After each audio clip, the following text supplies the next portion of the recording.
Kata bijak hari ini, hidup dalam lingkaran. Diambil dari Pengkhotbah 1 ayatnya yang ke-12 sampai yang ke-13. Aku pengkhotbah adalah raja atas Israel di Yerusalem.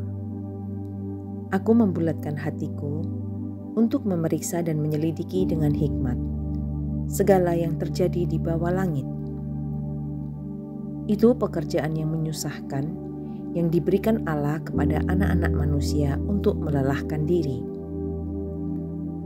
Ketika Adam dan Hawa berdosa, mereka memang memperoleh pengetahuan tentang kebaikan dan kejahatan melalui pengalaman.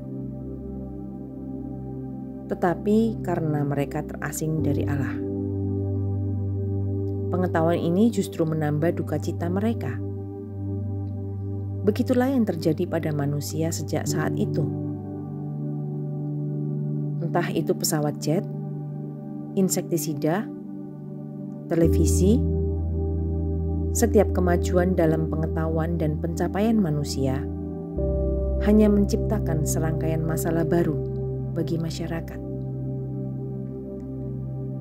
Ilmuwan mengatakan bahwa dunia adalah sistem tertutup dan tidak ada yang berubah. Sejarawan mengatakan bahwa hidup adalah buku tertutup dan tidak ada yang baru. Para filsuf mengatakan bahwa hidup adalah masalah yang mendalam dan tidak dapat dipahami. Namun Yesus Kristus adalah kekuatan Allah dan hikmat Allah, dan Dia telah secara ajaib masuk ke dalam sejarah untuk membawa kehidupan baru bagi setiap orang yang percaya kepadanya. Jika kita merasa hidup di dalam lingkaran, maka serahkanlah hidup kita kepadanya.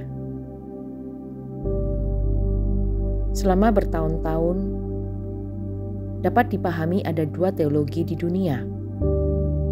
Yang pertama, ada Tuhan yang besar dan aku yang kecil. Dan yang kedua, ada Tuhan yang kecil dan aku yang besar. Ketika kita mengenal Tuhan, kita akan memiliki Tuhan yang besar dan kita yang kecil. Namun bagi kebanyakan dari kita justru sebaliknya. Pandangan kita tentang diri kita sendiri begitu besar sehingga Tuhan menyusut ke ukuran yang dapat kita kendalikan. Tuhan dalam Alkitab jauh lebih besar daripada yang kita bayangkan. Dia tidak mungkin terkurung dalam bangunan atau patung buatan tangan manusia. Semakin besar Tuhanmu, semakin sempit pandanganmu tentang dirimu sendiri. Pertanyaan reflektif hari ini adalah, mengapa kita ada di sini? Untuk mengenal Tuhan. Apa tujuan hidup kita?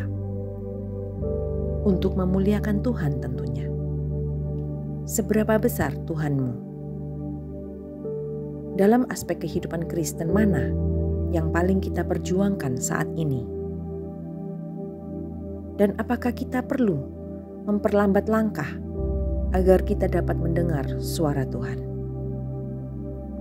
Mari kita berdoa. Bapa kami yang ada di surga, dengan segala pengetahuan dan hikmat yang ada pada kami, mampukanlah kami untuk mengosongkan diri kami sendiri, sehingga Engkau yang besar dan kami yang kecil. Ampunilah kami yang seringkali mengatur Engkau demi melayani tujuan dan kenyamanan kami. Biarlah hidup kami menjadi penyembahan yang hidup di altar-Mu yang kudus. Amin.